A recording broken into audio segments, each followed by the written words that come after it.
وَلَئِنْ أَخَّرْنَا عَنْهُمُ الْعَذَابَ إِلَىٰ أُمَّةٍ مَّعْدُودَةٍ لَيَقُولُنَّ مَا يَحْبِسُ أَلَا يَوْمَ يَأْتِيهِمْ لَيْسَ مَصْرُوفًا عَنْهُمْ وَحَاقَ بِهِم مَّا كَانُوا بِهِ يَسْتَهْزِئُونَ۔ اور اگر ہم ایک معین مدت تک ان سے عذاب کو مؤخر کر دیں، اگر کچھ دیر کے لیے جو ان کے اوپر عذاب نازل ہونے ہم اس کو دور کر دیں، تو وہ یہ ضرور کہیں گے کہ عذاب کو کس چیز نے روک لیا۔ اور اس کا بھی پہلے کئی مرتبہ میں آپ کے سامنے بیان کر چکا ہوں کہ وہ نبی کریم صلی اللہ علیہ وسلم صحابہ کرام کی بارگاہ کے اندر یہ گستاخی اور بے ادبی کرتے تھے۔ تو سنو، جس دن وہ عذاب واقع ہوگا تو پھر وہ عذاب ان سے دور نہیں کیا جائے گا۔ جس عذاب کا وہ مذاق اڑاتی ہیں، پھر وہ عذاب جو ان سے ان کا احاطہ کرے گا۔ یعنی یہ جو انکار کرنے والے ہیں، بڑا عجیب و غریب انداز ہے ان کا کہ جب ان کے سامنے قرآن بیان کیا جاتا ہے، حق بیان کیا جاتا ہے، حق بتایا جاتا ہے، تو یہ اس کو رد کر دیتے ہیں، یہ اس کو مانتے نہیں، اس کو قبول نہیں کرتے۔ تو پھر جب ان کو اللہ کے رسول اللہ کے عذاب سے ڈراتے ہیں تو بڑا بے باک ہو کر کہتے ہیں کہ اچھا تو پھر لے آؤ نا وہ عذاب کب آئے گا؟ اکثر آپ ہمیں عذاب کا ڈراوا دیتے ہو، ہمیں عذاب سے ڈراتے، لائیں پھر اس عذاب کو۔ بلکہ بعض تو یہ بھی کہتے تھے کہ اگر آپ اللہ کے سچے رسول ہیں تو لائیں نا عذاب۔ پہلے رسولوں کی امتوں کے اوپر بھی تو عذاب نازل ہوتا تھا جب وہ اپنے رسولوں اور نبیوں کی بات نہیں مانتے تھے، تو ہم بھی تو آپ کی بات نہیں مان رہے، ہم پر عذاب کیوں نہیں نازل ہوتا؟ لائیں نا ہم پر عذاب نازل کریں جو ان سے۔ اب اس کی کئی وجوہات ہیں کہ ان کے اوپر عذاب اس وقت نازل کیوں نہیں ہوتا تھا، کیونکہ تاجدار دو جہاں، شاہ سوار لا مکاں، مالک زمین و آسماں، روح کن فکاں، جن کی خاطر یہ ساری کائنات اور اس کی یہ بزم سجائی گئی، وہ خود اس وقت وہاں موجود تھے۔ اللہ پاک نے کیا فرمایا؟ ان کے ہوتے ہوئے یہ عذاب نازل نہیں ہونا۔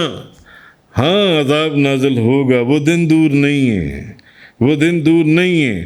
تو اللہ تعالیٰ کسی حکمت اور مصلحت کی وجہ سے اس عذاب کے اندر تاخیر کر رہا ہے۔ ابھی تو میرا محبوب وہاں پر بیٹھا ہوا ہے۔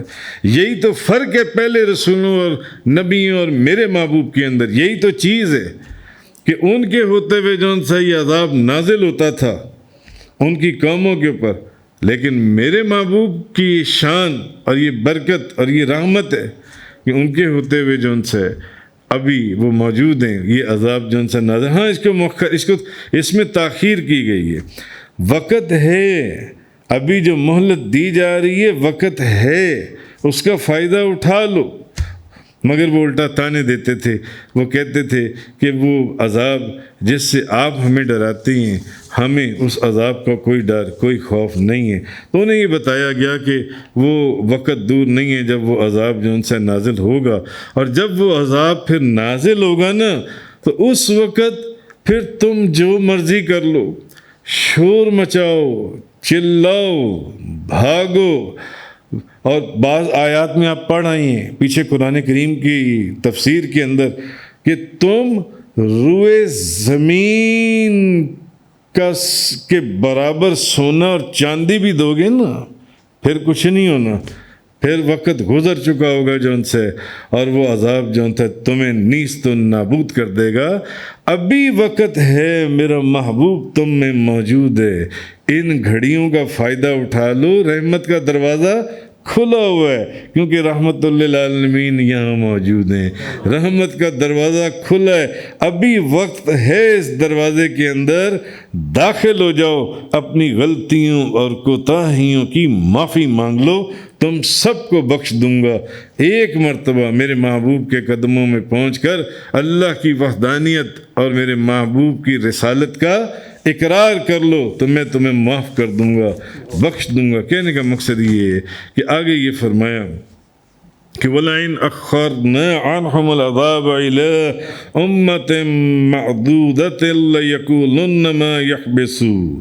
اور اگر ہم ایک معین مدت تک ان سے عذاب مؤخر کر دیں تو وہ ضرور یہ کہیں گے کہ عذاب کو کس چیز نے روک لیا. الا یوم یأتیہم لیس مصروفا عنہم وحاق بہم ما کانوا بہ یستہزئون.